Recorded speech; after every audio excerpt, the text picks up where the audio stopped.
नमस्कार दर्शक बंधु चिन्नुस किचन आपण मानक पुणी थे स्वागत।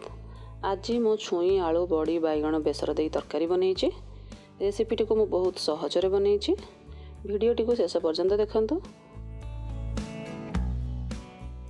जदि आपण आम चैनल को सब्सक्राइब करना प्रथम सब्सक्राइब कर दिंतु बेल आइकन को दबातु जहाँ फल आप सब नुआ भिडियो नोटिफिकेशन पाई परिबे और वीडियो को लाइक कर दिंतु। तेबे चलंतु रेसिपीटी को स्टार्ट करिबा।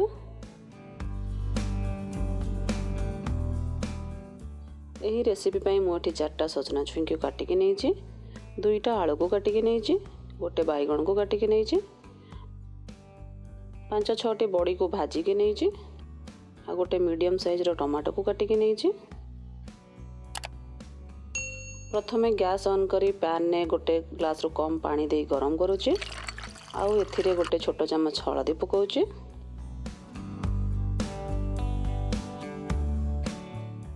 हळदी पानी को फुटीबा को छाड़ी दउछि। एबे हळदी पानी फुटिलाणी। एबे मु एथिरे आलू बैगण को पकाउछि।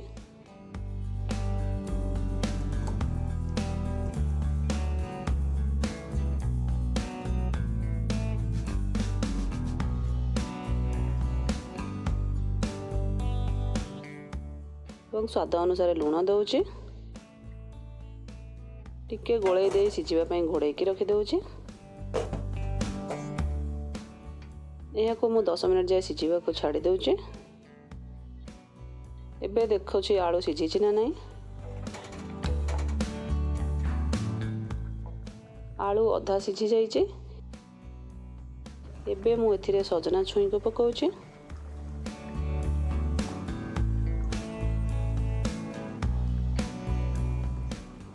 ओ काटिक रखि टमाटो को पकाउछि।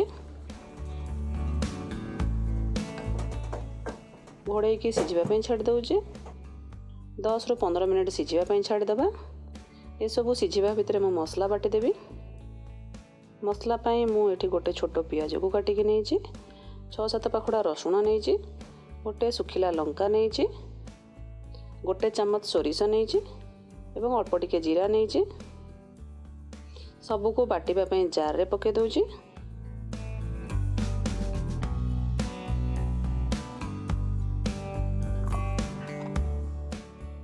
एबे एथरे अल्प टिके पानी देकी बाटी दउछि।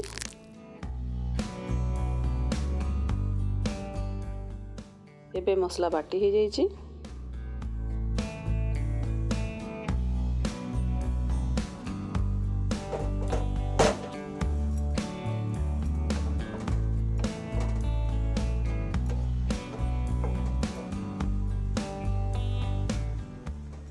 एबे छुई सिझी गलानी। एबे मु एहा को गोटे जगह को काट नउछि। एबे सही पैन ने मु 2 चम्मच तेल गरम करूछि।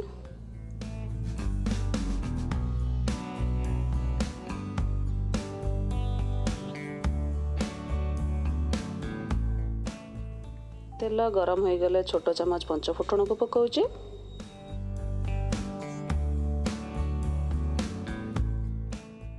तापरे बटा मसला को पकाउछि।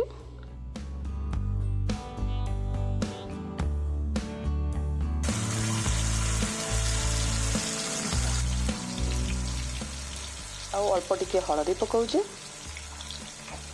अल्प टिके लुण देकी मसला को भल भाबरे कसी देबा।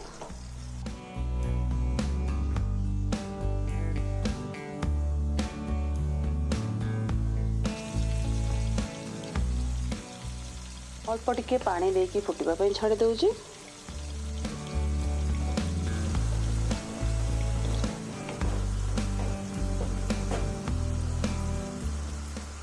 एबे मु मसला रे गोटे छोट चम्मच लंका गुंड पकाउछि। सोरिष मसला को बेसी कसिबा दरकार नहीं, केवल टिके कंचा स्मेल बाहरिबा पई को भाजिबा। देखंतो मसला एबे भल भाबरे कसी हे गलानी। एबे एथिरे मु छुई आलू बैगण सिझा को मसला रे पके दउछि।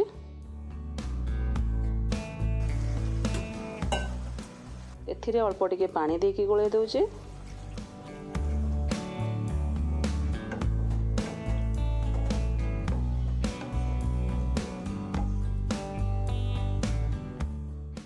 तापर बड़ी को पकईकी गोले दूचे।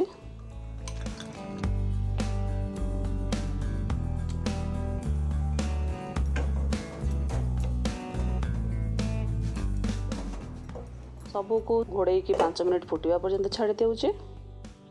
एबे देखंतो तरकारी होई गलानी। एबे गैस ऑफ करिकी गरम गरम सर्व करंतो। हमरो आगामी वीडियो सब देखिया पई चैनल को सब्सक्राइब करंतो आ सब नोटिफिकेशन पाया पई बेल आइकन को दबांतो। अलगा रेसिपी पई हम चैनल को विजिट करंतो। वीडियो टी को शेष पर्यंत देखिथिबारु धन्यवाद।